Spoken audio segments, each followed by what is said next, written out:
Hello and welcome to the Nonsense Chronicles. As always, this is Doug Chachere, and I am always joined by Rob Mendiola.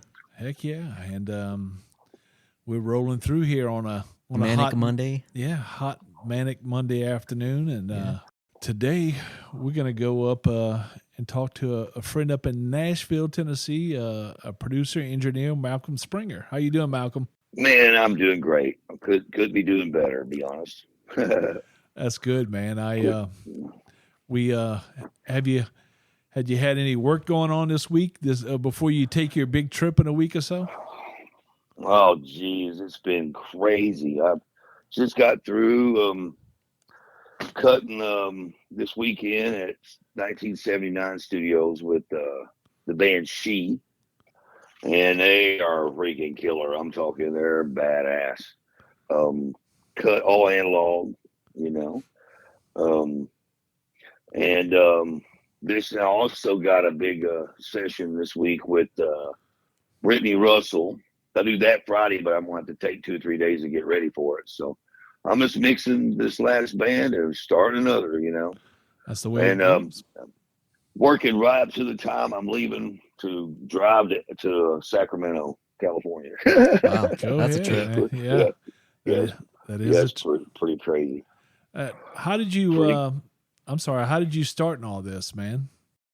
How did I start working as a producer? Yeah, how'd you get into the music industry? I guess from how'd you start? Man, when I was really young, when I was 14, um, my band ended up getting like a little development deal. And first time I walked into the studio, I was like, this is where I want to be for the rest of my life, It's And fascinating. that was at 14. And how I wanted to be a producer was I listened to Operation Mindcrime when I was really young. Oh yeah, that's And it good. just kind of got me away from the world. And when I was like 11 years old, I told my mother, I said, I'm gonna be Peter Collins. I turned the record over and I want to be this guy. And sure enough, about 15 years later, I became his engineer and second engineer and Wow. production assistant. And yeah, it's pretty crazy because he's from England. So how I wound up just running into him in life and was just fate, But I had worked for a ton of other people. Greg Archilla was one of my mentors. I worked on Matchbox 20 with him, and it seemed like from the beginning that I was just destined to do it because I worked on. To be honest with you, started out. I wanted to be a black gospel producer, Mm-hmm. not a rock producer at all. Um, I wanted to feel the Holy Spirit like that every day, Was that something And you experienced as a kid?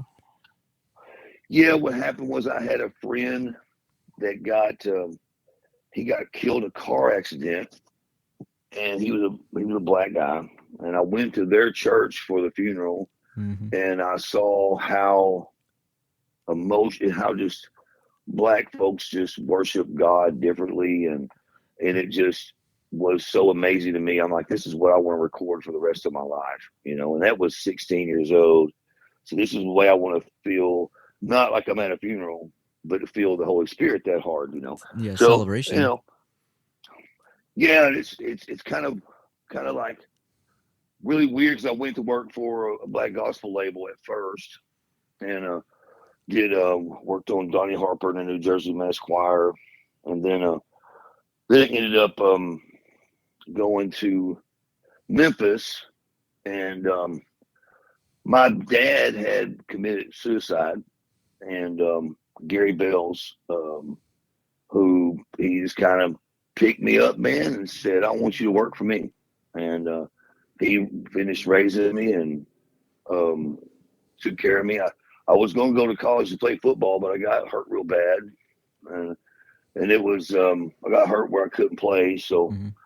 So it was this studio was like going to be it, and man, I've been there ever since, And it's been an awesome time. It's been hard. I mean, producing records is like, it's almost like bands. They producers come in and out, and you got to keep relevant and stuff. And it's sometimes it's pretty rough, but well, not anymore, but it used to be.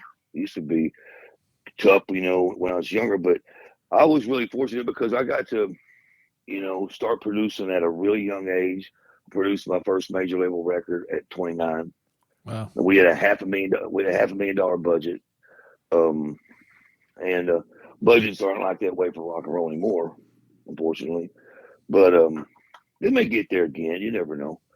But it's been a long road. I'll tell you what, though, it's been great. It's just, I worked literally day and night for the first 7 years of the studio while everybody else was out partying and being college kids, And I went to college for a brief moment, but I went straight to the studio and then I just have been there. I just love it. I love making records more than anybody you'll ever meet. So that's where you feel like you're home, huh? Yeah, I just love making records. I'm mixing tonight, and I've been mixing all day, and I'm listening to this stuff, and we did a pre-production one day. We went in and tracked one day, and we did it like a real band. Like I like working with bands and like making them learn how to work together. And, that's why I wanted to get into this because, I'm kind of like a football coach in music. And it's like, to make them, because a lot of kids I get is like, they're really like, didn't come from good families, or maybe I shouldn't say good families. I should say they didn't have good raising. Most of them was raised by their moms, and stuff like that, or they just were in a trailer park. And those are the kids that the good stuff comes out of because, what they're singing about is right, or true instead of come from true emotion. Yeah, and it's like they're singing about something from the heart instead of something that's just something that they read about, like a lot of the modern rock bands today do. And I won't get on here and rag on that. There's some bands I really like, but it's tough. And I'm starting to produce some country now, and I love it, because it's really 90s rock. Mm-hmm. So I mean, it's been an awesome time and an awesome career. I've done more, seen more, been more places, and worked in more studios than anybody you'll ever meet. And you know what? I'm one of the old guys now, even though I'm only 53. But you're my age. Easy now. Yeah, that's still pretty damn young, man. Yeah. Well, what's funny is my discography. If you guys look at my discography on malcolmspringer.com, you'll see that there's no credits before 92 because I didn't want people to think I was 60 years old. But there's a lot of credits before 92. Matter of fact, I worked with Donnie Harper and the New Jersey Donnie Harper. I'm sorry, Atlanta Draper and the Associates in Memphis, and worked with them as an engineer. Before he passed away, he was really young when he passed away. He passed away of walking pneumonia. But I had the pleasure of working with them, and I was a second engineer on the Billy Joel record that had them on there, and that was in I think that was in '89. I think it was '89 or '90, somewhere around in there. And then before that, I was second engineer on some Alabama record, Hank Williams Jr., Bob Cartwright. Yeah, didn't you work with Isaac Hayes? Yes, I worked with Isaac Hayes on 3 different records. One of them was the Beavis and Butthead record. You know, and one of them was Branded, and then Hot Buttered Soul. When I was really young, I can't say I mean I was there. I freaking plugged in cables, but I mean I wasn't an engineer. Yeah, that's a great experience all the way around. You talked about the gospel that you love. I'm late to the party on it, but it was before he kicked off real big. I got into Jelly Roll, and at the country music CMT show, whatever they had, he had a gospel. He did God, I Need a Favor, and he had a gospel come on. I swear to God, I've watched that. I watched that video probably 20 times because I love that when they have when any band really will do choir. that at a live. Yeah, they'll bring in a choir, and man, oh my God, it was so good, man. Yeah. When they did Stairway. Oh, go ahead. No. I'm going to say engineering that stuff for me. It's like flying the space shuttle. I mean, you got 60 voices out there. You have a drummer, you have a B3 player, you have a bass player. A lot of times you'll have 2 guitar players, a couple keyboard players. You'll have 2 lead singers, and you're going all at once. That's crazy. And it is an absolute rush, man. It's like the whole console just comes off the ground, and it seems like, and everybody's kind of hanging out. You hear a few people, saying some cuss words and shit. Yeah. You know what I mean? And then all of a sudden, it's all about God, It's all about God. I was very fortunate to work with a guy named Sanchez Harley. He's probably the most famous black gospel producer on earth. And that guy is so amazing. He's just amazing, and he does some great work, man. But my career's been awesome because I've worked with all the big guys. Don Was, T-Bone Burnett. I worked with T-Bone Burnett and engineered Gillian Welch and Alison Krauss for him. Wow. Don Was, I worked on a couple records with him, E6, and the Elvis Presley tribute record was probably the greatest experience of my career, to be honest with you. I got the pleasure to record some really, really amazing artists, and one was Michael Jackson, and there was a time Bryan Adams. There was a bunch of people that came in, Scorpions. We did a lot of different vocal overdubs on that. It was recorded live, but they came in and fixed the vocals. It was an absolute honor to work with him on that. And Bob Clearmountain was the engineer. I was the second engineer, but got to engineer some of it, not much, man. But I got to be there, and meet and work with all those guys. It was freaking awesome, That's amazing. Yeah, that's an amazing experience. Just going through all of that. And then you coming up now, and you get these bands that they're just starting, and you're putting their music together, and man, just you never know what's going to hit these days. I walked in on him; they were doing. He was recording with guys out of Oklahoma, 9 Left Dead, and just watching them. How long does that process normally last if they come in, Malcolm? Man, I mean, it depends. Like, I like taking 3 or 4 days a song if I'm doing a band like that. And they are amazing. It just depends on the kind of production you're doing. So you were talking about pre-production. Like, what do you do on a pre-production level? Like, I rearrange the songs a lot of times. Trim the fat. Sometimes add, like with She this last weekend. I added bridges. I added different transitions. Shortened up intros to where we get to the point. Okay. Make sure that there was the transitions were good between verses and choruses, and sometimes creating B sections, and a lot of times creating outros so the song will go somewhere. So it won't just be there, and also too, making sure the song feels right, tempo, the key. Make sure your singer's in pocket. You got to make sure you got background vocals covered before you go in there. Because if you don't, then you'll get burnt in the studio on that. Honestly, here's my problem with today's recordings, and I know I've said this before on podcasts, but I'll say it again. It's like a record is not made in a studio. Mm-hmm. A record is made in a rehearsal hall. It's recorded in a studio. Okay. And that process has killed modern rock.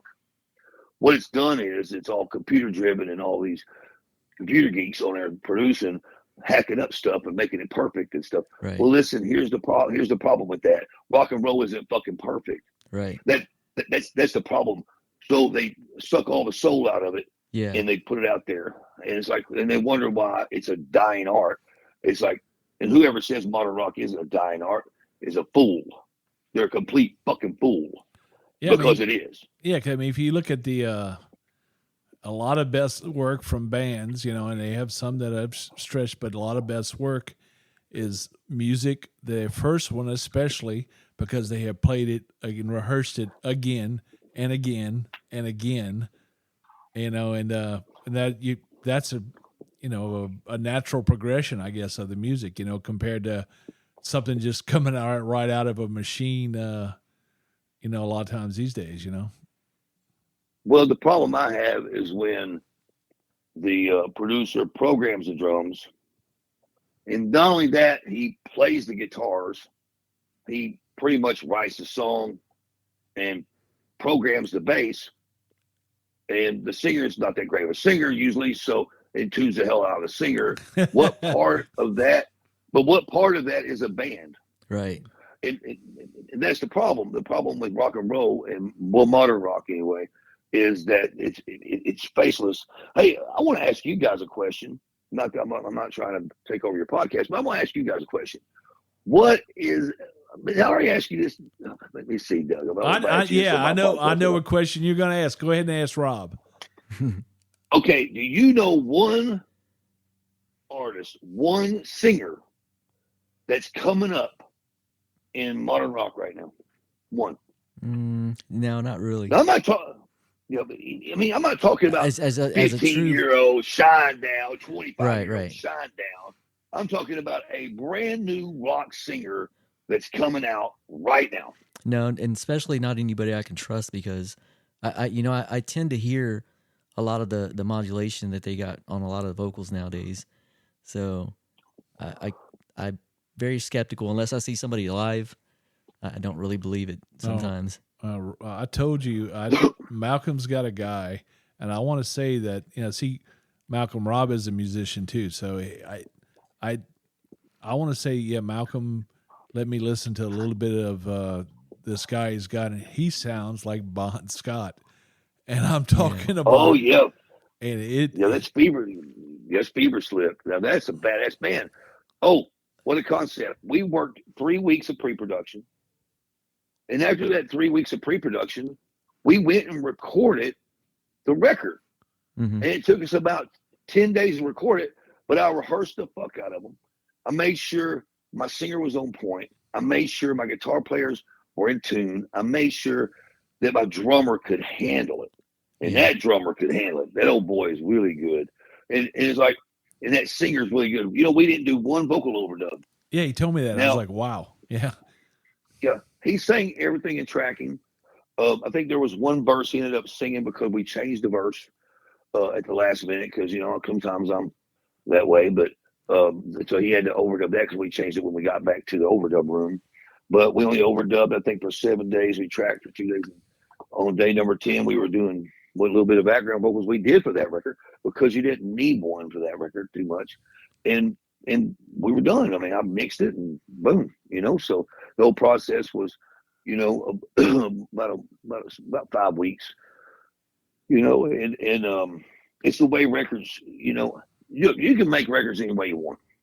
Anybody can make records any way they want. That's their thing. But what I can't stand is the I make records out of wood and steel. Yeah. The other guys you hear on Octane are making records out of plastic.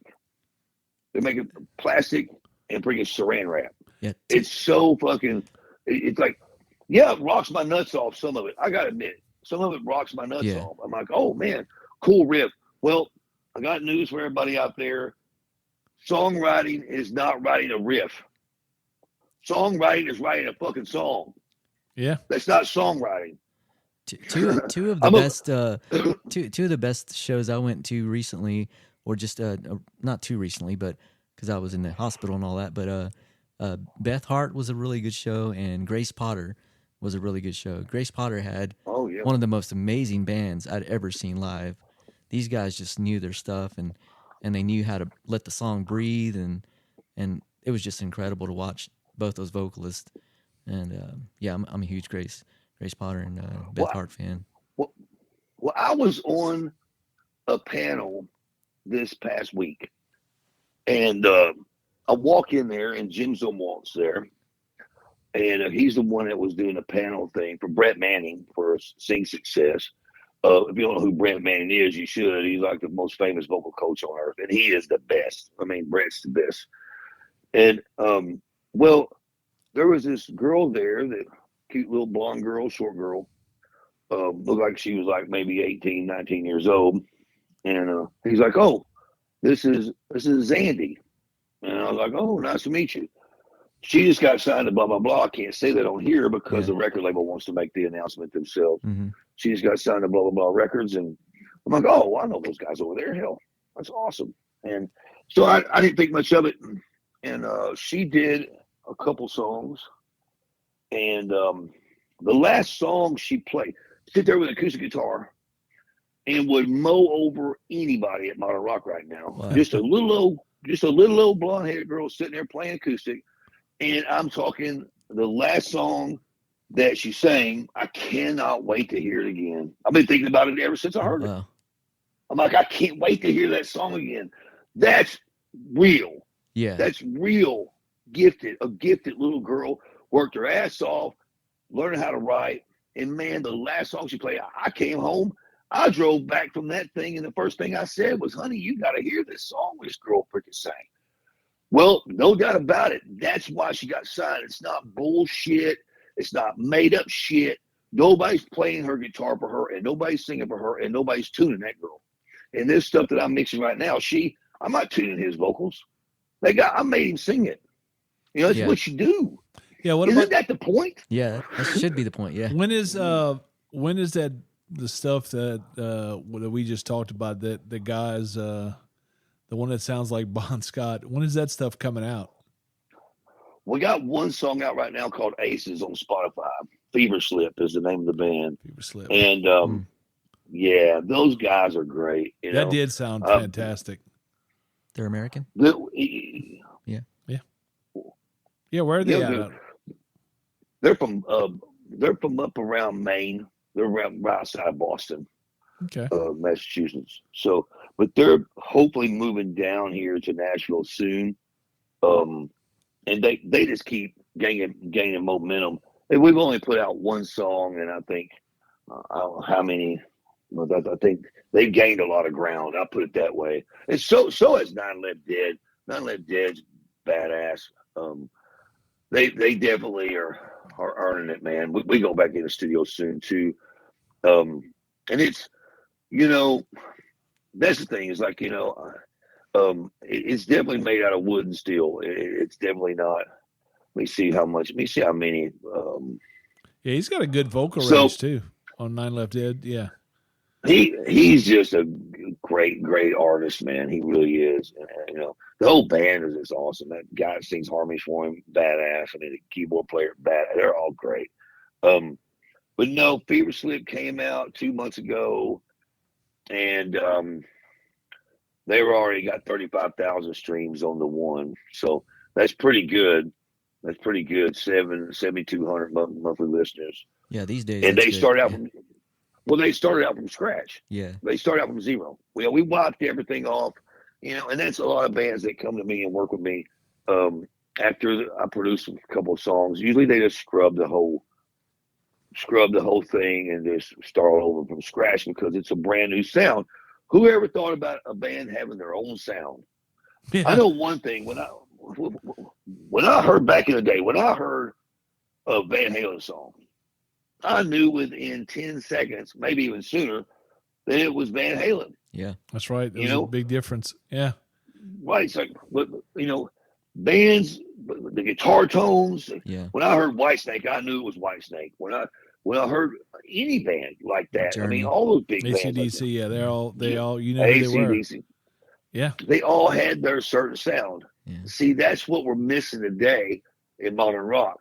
What they're doing is they're trying to, well, I think what the problem is they wanted to turn out more songs like hip hop, and that's just not the way rock and roll's done. I Yeah. mean, and it'll kill it. It'll kill it if we don't watch it. But that's why I'm producing Fever Slip. The She Band's production is like that. Not only it's like that, it's music that has its own distinct personality and characteristics instead of something that's just the same old guitar tone, same old drum sounds, same old loops and shit in the verse, and some guy half-ass rapping that can't rap, has no soul whatsoever, and then a chorus that you never even remember. And no hook. Yeah. Well, because I've been in those sessions, and it's writing by committee. Okay, there's a room full of guys, and everybody's spitting out a line here and there, and everybody, oh yeah, that's a good one. No, that's a good one. Okay, that's not how you write songs. You don't write songs by committee. You take a great artist with great songs, and you develop his band, and you record them, and you make it where it's the band. You don't. I'm not saying I play guitars on a lot of stuff, but I'm gonna tell you something. I didn't play a damn thing on Fever Slip, and I didn't play a damn thing on 9/11 Dead. And I didn't play a damn thing on the She Band. It's fucking pure the band. Whoever thought about that? You thought about making the band, like, oh man, hey, take it again. You're ahead of the beat. Oh, I'll fix it. Don't worry. Yeah, the big thing now Mars they're of talking Luther. about with Mick Mars now coming out saying that he didn't play a lot of his guitar parts. I read that. And That's disappointing. Wait, right? I knew that about the bass, but Mick too? I believe so. He said he didn't play on some of the earlier albums as well. What? So I guess he would do his track and then somebody would come in after him and That's so rewrite disappointing, it. man. That is so disappointing. Because I heard that about Nikki Sixx, but I didn't know that was true about Mick. That's gotten ugly. I hadn't paid attention to it since then. It's sometimes when that happens, I just turn away and say, don't destroy that part of my life. Would that be a producer's call to redo a track if they weren't happy with it? Yes, and you know what? There's some cases, man, that with bands. I'm not saying you're not a real band if you have a session player come in and tweak your part up. I mean, I've had, especially on acoustic or something like that, something that's that hard to get in tune and that hard, not real easy to time. Yeah. I mean, if you had to have those guys come in, it's nice because I'm doing a session with Paul Allen this week, and I'm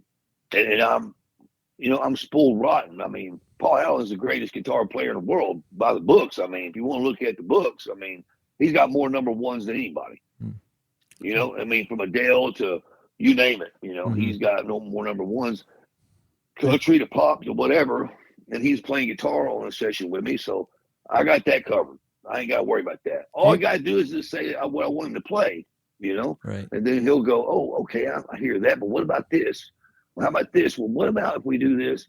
And I'll go, well, why don't we do this? Why don't we do? And then all of a sudden we have a song together within, a guy that's a master player, and there's nothing wrong with that. But I'm also recording a solo artist too, So, but I mean, for a band, I like to record the actual band, But I'm not saying, but I can guarantee you, Eddie Van Halen played all his guitars. Yeah. I would think so. And you also work with our friend Scotty Austin, and Money did pretty damn good. And you know what? Jameson Force played some guitars on that. Scotty usually plays all his guitars, like his lead guitars, and a lot of his rhythm guitars too. Now, Money Jameson played on that. Jameson Force, he's a badass, But I mean, we didn't have to bring in session players. This new song is coming out, Psycho Sex, pretty soon. It was pure me and Scotty. That's it. We just came into we actually did the song in my apartment bedroom. Yeah, I was getting ready to say that was releasing this month. I was leading into that. I'm pretty sure somewhere at the end of this month, I think I heard he told me it was going to come out. But now, speaking of up and coming artists, Scotty's like the only one I know that's got a name coming up. That I know of. Yeah. Like if you go, because everybody knows who Scotty Austin is because he sang for Saving Abel, and he's just a popular guy. Yeah. And that's a name. Scotty is not he's not a freaking spring chicken, and he was in Saving Abel, so I guess it doesn't count. Right. You know, he's not that old, but he's not but I'm a new saying uppercomer. well, in some ways, I guess he's just made a name for himself. It's a new name in rock, you know. Yeah. Scotty is just nothing but pure drive, Oh yeah. determination, and he's just an amazing person. You Yeah. know, I mean, I love working on his stuff, and I love working with him. It's always me and him get so creative. Did y'all hear that new single that's out that we did for Stevie B? It's what's it called? The Devil's Rain or Satan's Rain or something. No, Listen, I hadn't heard that. oh my God, it's got so many reviews. Scotty called me on the way to that thing I had to speak at the other night, and with Jim Zumwalt and freaking swear to God, he's like, dude, you wouldn't believe the reviews this song is getting. We did it here in my bedroom and killed it, man. I mean, we just get really creative and stuff. That one is a little too creative, but I think it's freaking, you know, it's definitely not a representation of some songwriting that he does. And I do. It was written, we co-wrote it with somebody else, with Stevie B, but it's like, it kicks your ass, you know, it kicks your ass. It's super creative though.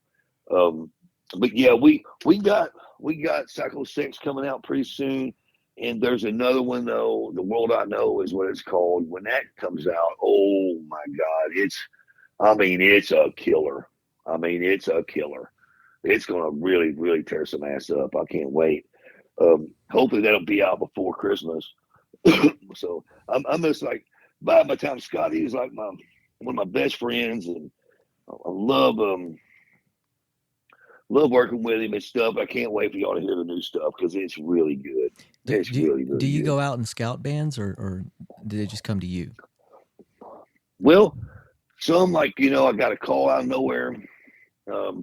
This past week, you know, there was a band that I'm like, send me your stuff, and I don't know if we're gonna work together or not. But then I had a person heard I was gonna be on this talk and this thing the other night, and they traveled all the way from hundreds of miles just to get a chance to talk to me and Wow. see if I would work with them. And sure enough, I'm going to, because they're amazing.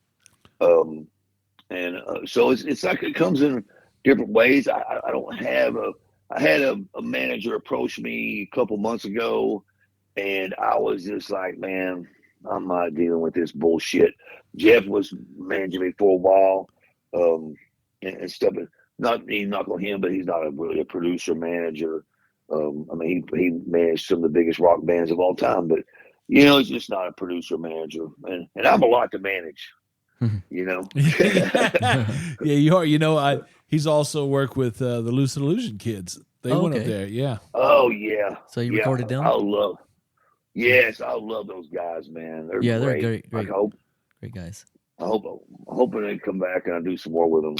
Yeah, that's the thing, is getting they're getting these new ones out there, and they're unique. The thing I liked about them, they didn't sound like every other rock band that came out.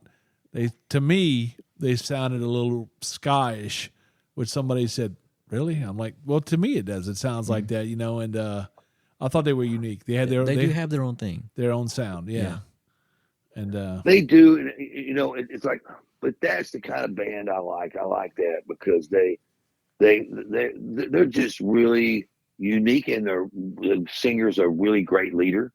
Yeah. And you know, and that's what a band has to have. They have to have that one guy that's an absolute leader. It's, you know, it's so funny. It's like I told this band the other day. You know, if you look at how everything, how the creation was made, as far as like just in everyday life, looking at everyday life, there has to be a leader. There has to be a coach. There has to be, you know, there has to be all those elements for success to be had. If you ask me, I'm just saying that's my opinion. I mean, what Super Bowl have you ever seen with a shitty coach and a shitty quarterback? Yeah, I mean, you have to in any facet of life. It doesn't matter whether it's music or any company. You have to have one lead. You can't have 50 chiefs. One guy to lead that band is always a good deal. Yes, and it's it's almost adamant to have that. And if you're in a band that you got an asshole for a leader, you're probably in the right band. Yeah, you got to have if somebody you to control a little bit. Yeah. Well, you have to have somebody that's the final say. Yeah.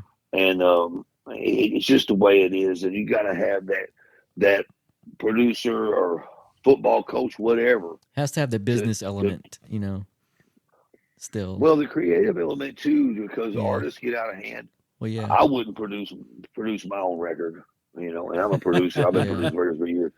But I know me. I would go insane with it, where it needs to be, there's a way to look at, I guess, if you're going to be dynamite, small package, instead of trying to do something that's, what I'm saying? Like, and I think a lot of artists, like, they carry out things too long. Yeah, they don't know when to finish it. Yeah. Well, and also, when it comes to like hip hop, you got these guys that say a lot. They got a lot to say, but a lot of times they're not saying anything at all. What they're doing is they're just saying something to be saying something, right? And that's the shit that you got to cut, and you got to get down to what this is about. You got the message that you're giving the people, and are you delivering a message where they want to hear it again, and is the message where they're wondering or they're thinking this is about me, And going back to that girl the other night that played the song over there, Zandy, when she played that, I told my wife, I said, "Man, this song reminded me of me and you." Now, at the end of the day, the producer is the one that has to kind of say, "Hey, let's cut it back to here. Let's do this, or let's give it a little bit longer." Is that right? I mean, yeah, a lot of writers write incomplete sentences. When I say sentences, not songs. So they're really ditties. They're not real songs yet, because the elements of a real song to me is different than probably most, because I'm a producer. But all the great songs of all time has those elements in it. And I studied them from the time I was 11 years old till now. I listen to some stuff, and I think for me, mixing stuff for Kanye West, and that most made me go, wow, man, this can be done differently and still be done right. It opened my mind to arrangement and stuff a lot broader than what I had, and that was only 3 years ago. But it made me go, oh, wow, this guy's a genius. He keeps my attention the entire song, and there's sections that are entirely too long. But those sections aren't too long because I never lose focus. Mm-hmm. It's like I tell my bands, when you're listening to a song and all of a sudden you're thinking about Susie Q's Tater Hole instead of looking at the song. Yeah, that means you got an arrangement problem. Yeah, I agree. But if your attention isn't kept the whole time, and we're in a world too of the class clown wins. The guy on TikTok doing some kind of dance and acting stupid, is the one that's winning. And it's a shame, because that's what TikTok has made. TikTok has made our world into the class clown. Right. Yeah, the short attention span, and yeah. Instead of the stud on a baseball field or the football field or a basketball court, instead it's the class clown that's winning. And that's the problem I have with that kind of stuff. But it's the world that we're in, and of course I'm adjusting like everybody else. You can see my TikTok following is very little. I don't have a very big dick on my podcast because, and I was just like, well, because I'm not on there dancing. I thought about doing some dancing on that motherfucker to see if Malcolm has a podcast called Malcolm Springer Unplugged. And I like the way it's a video podcast. And what I like about his is he releases clips, teasers before the actual podcast comes out. And he's had some good people on there and some damn good talks, and I would encourage anybody to find it. You can go easily find it at on YouTube. And Malcolm Springer Unplugged, and it's been a journey with the podcast because we're just really getting started. We've been going a year, but like I have some really, really big guests coming on pretty soon. So I get moved to the new studio. I had Doug on there, man. You were a great guest. Thank you, man. Can't wait to hear that. Yeah, that's I liked it, man. And I we just had somebody on a minute ago that we did a session with a guy, and he was in the Houston on radio here for a while, and then he went off and formed his own company. And I mean, I was telling him, he was asking what our goals are on a podcast, and I told him, I said I'm kind of feeling out, and I mentioned you. I said you're a year in, and we kind of talked about that. Which direction do you want to go with it? And it's a feel through project, and I love it. And I like what you do. Man, I love it because it's made me a better listener as far as like with even my kids, I feel. Yeah, I can see that. And it has instead of, and it's, it's not about me, it's about my guests. And we usually just have a conversation, and stuff. And, like I interview Artemis Powell and I was nervous. And I say at the beginning of the podcast, I'm a little nervous because, I've always dreamed of sitting down with you and having a discussion about what happened that night. Yeah, I did watch that. But my questions are going to be a lot different than most because I'm a true Skinner fan. And also, too, the questions that he never was asked, what happened the day before and what happened after the crash, and those brought him to tears, because those are the questions nobody's ever asked him. Yeah, that was a really good interview, and Malcolm said that at the beginning. He was nervous about interviewing, but it was a fantastic interview, dude. Because he was drummer. He was the one that ran out for help. I want to say, didn't a farmer or something pull a gun on him or something because he was, he looked like a madman. He was, he just got in a wreck, and he survived a plane crash, It's incredible. Well, the first time he had ever admitted publicly was on my podcast that the guy shot him. Oh, goddamn. And you imagine you just got through playing in front of 80,000 people. You get on a plane and with your band, and you crash. The leader of your band, one of your best friends of all time, is dead. Most of the band is dead. The core of the band is dead. And you walk for miles and you show up at a guy's house. He pulls out a gun and shoots you because he thinks you're the next, you broke out of prison. Yeah, because this is rural Mississippi, man. There's nothing there. There's a big Baptist church and that's the only thing you see for miles.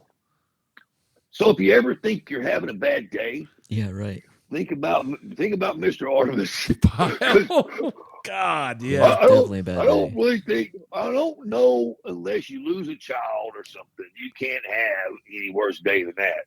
I mean, all of a sudden you were in the biggest rock band in the world. Your band is dead. Your career pretty much is over with, and your chest is crushed in. And you have to walk for miles to find help, and then you get shot when you get there. To get help, yeah, because you look like a hippie. This is what was that, 77? We're 8 years after Manson, so anybody that looked like that if you land in rural, yeah, right. Yeah, so that's why that happens, But such a tragedy. That's amazing. But yeah, he has talked to somebody. He has talked to some amazing people on his podcast, including the producer he talked about earlier, and to hear these stories and these storytellers, this is what interests us in doing this as well, as storytellers. Yeah, because I love hearing, like I had Ari Morris on my podcast, and I don't know if you guys know who that is, but I know he got voted one of the top 20 mixers in the world. He was my assistant engineer. I taught him. He'll tell you I taught him everything he knows. But me and Neil Jones did. because he was just a kid when he worked for me, and I yelled at him and screamed at him, it's so funny, the story, because we had, he didn't leave me bad. It's just I yelled at him all the time. What the fuck is wrong with you? We all take that beating. Well, I was on drugs back then pretty bad, so I was always in a good mood, but in a bad mood. You know what I mean? Mm-hmm. But he showed up at Universal, my back door, years later, and knocks on my back door open, and he goes, "Man, I want to thank you for being an asshole." Mm-hmm. I was like, "What are you talking about?" He's like, "Man, you made me not only into an engineer, but you made me into a man." And now he's mixed some of the biggest hip hop records to ever be. I mean, he mixed Moneybagg Yo, Young Dolph. He worked for him for a long time. I mean, this guy has done. He is just killing it, and got voted one of the top 20 mixers in the world this last year. It's pretty big. But he's on the podcast too, and hearing him talk about some of the hip hop records that's being made and how they're made, it's so interesting to me to hear people's stories about stuff. And even when I interviewed Greg Archilla, now Greg Archilla, he is the most under the radar, producer mixer I've ever seen. I mean, he's not one of those guys that's going to go these parties kissing ass, and he's just one of those guys that's really great at what he does. But he gets on there and we talk about the Matchbox 20 record that we did together. And I was his, second engineer, and I learned so much from him. I just love interviewing those guys because they're really, like I told Josie Scott when he was on the podcast, you're a part of music history. And I think that's important. I think it's very important for people to know that, how much these guys have had to do with the history of music, and even the stuff that doesn't have anything to do with music, like me and Doug's podcast. I just love hearing the stories and the stuff from people and how they are successful, and it's been great. It's been just awesome, and it's going to get even better because I can't say who's going to be on there, but I got some real big cheeses coming on there. I know Peter Keys is coming on from Skinner. So I got the old Leonard Skinner, and I'm going to interview the new Leonard Skinner. Guys that are new Leonard Skinner. So, but the Lit guys have been on there. Yeah, the guys in the band Lit. That's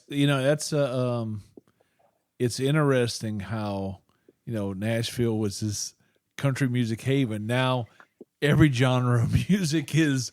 They have producers and everything in Nashville. It's so much music, man.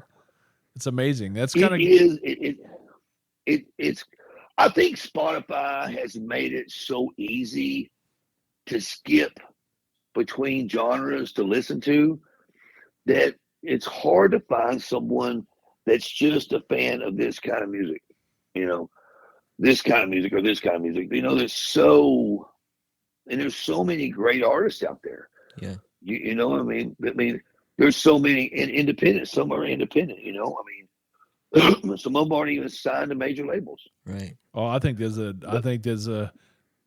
plenty to mine out there that aren't signed to labels yet. It's a weird world on that now, And it is, man, and it's I'm not going to name any names, but I sent Fever Slip to one of my buddies at Atlantic, and he emailed me. He emailed me back. He goes, "I love the record. I'm going to listen to it from now on. This is a record." But man, we just don't sign rock bands anymore, man. Yeah, second that band is good. Just what I heard. Man, they really are killing it too, man. They're gonna do.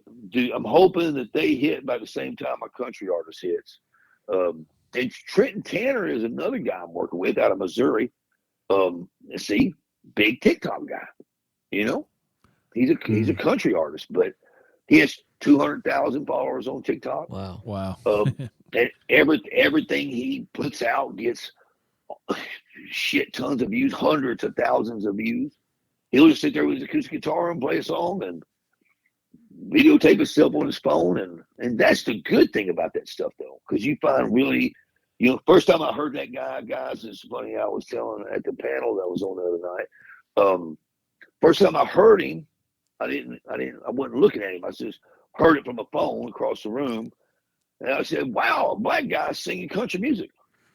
Yeah, This kid looks like he just got off the tractor. Like he was a white kid, just looks like he just got off the tractor, but he sounds like a black guy. Oh wow! Yeah, he got a deep voice. He's got a great voice. It's more, more Motown and Stax Records type of voice. It's really cool, really cool. I love working with stuff like that because it's so different. Yeah, I think if there's so much music out there. I used to, as long as it's not too processed, I'll give anything a try. And yeah, that's. And look, anytime that you have something you want to promote, you let us know. We'll have you on the podcast anytime to promote anything. You have an open ticket, man, because of our mutual friends. Thank you, man. I'm really glad I met Malcolm. He is a fantastic person, and he's a dad of many. Yes. Oh, yeah. Cool. I am very cool. Grandpa. I'm a grandpa now, so Awesome. yeah. And my mom, just went to spend time with the baby this week, so she called me nearly in tears. Oh, he's the greatest. He's the greatest. So, and my daughter Riley, she's awesome. She had a baby a little too young, but that's okay. I'm proud of her no matter what. But it's crazy because I'm taking my first vacation starting Saturday, and that I've taken in 20 years. I think it's been 21 years. I think it's been since I took a vacation. Yeah, he doesn't get to take vacations. He is a same busy. Here. Yeah. Because and I'm trying to find a band to fill the ass end of July because nobody wants to come. Everybody's like booking me August and September and October, but no one's booking me for the ass end of July. So I think I'm gonna pick up a mix on that, because I usually have a record or two to mix anyway. But I think I'm gonna pick up a couple mixes to do on the ass end of July. But I talked to a band today. But if anybody needs any work done out there, hey man, I'm open for the ass end of July, and that's about it until October. Until the end of October. And it's true. He's worked with friends of ours in Houston area, but all over the country. And Malcolm's got the chops to do it. He's located in the central part of the country, in Nashville, so. Good spot. Yeah, that's a good spot to be. Yeah. Yeah, we're moving into a house, and I'm going to have a studio, at my house now because, it was, man, I love the folks over there at Universal. It was just time for me to move on. And I had been at that studio for almost 30 years, and it was time to move on. Pops had sold it. And I'm going to get to see him when I go out there to Las Vegas. We're driving through there to see him. He swore to God he wasn't going to build another studio. Now he's got one behind his house. Son, you need to move out to Las Vegas. I'm not moving out to Las Vegas, Pops. No way. No, a little bit too hot, a little bit too dry, man. No, it's not that. It's just the kids, We love Hendersonville, and it's just a great place to raise a family, and it's a great place to live, period. It's like, it is. I'm kind of mad. Yeah, I'm trying to get the rest of my family to move here. But most of my kids are here besides my daughter. She's over in Missouri. But yeah, man, it's a great place to live. And music is so abundant here and great talent. It's like I can pick up the phone and call freaking 5 of the greatest guitar players on the planet to be over here at my house to play. And, or drummers or freaking anything, bass players. Hell, Carl Schenkel lives right up the road. I mean, there's just like, all these big players that are ace players, that live here in town. So studios are great. I love the studios here. It's just a great selection, and the people are always amazing. The gear is always amazing. And it's just a wonderful place to be, man. It's like, I wouldn't think that LA would be a great place to be right now. No, I'd much rather be in Nashville, man. Hey, Doug, did you see? Did I send you that meme the other day? I'm not sure which one. The one that said people are literally living in California. Oh yeah, I saw that. Yeah, I did see that one. Yeah. Can you believe it? People are literally living in California. Yeah. Well, you saw what was it on Instagram? Jelly Roll lit off about all the people that moved to Nashville. He goes, "Go to hell back home," Yeah, because they got a lot of people there now. But it's kind of like Houston's kind of spread out, and Nashville is the same type way. I mean, there's lots of between there, Nashville, and the Kentucky border. As I get probably from Franklin on the southern end to Kentucky border. There's just a ton of people, man. But it's spread out. Man, it's spread out, and it's where Hendersonville is part of Nashville now. I mean, it's all run together. It's kind of like in New York. You say you live in Queens. Well, you live in New York City. Yeah. It's kind of like that. But in the lakes, there's awesome lakes here.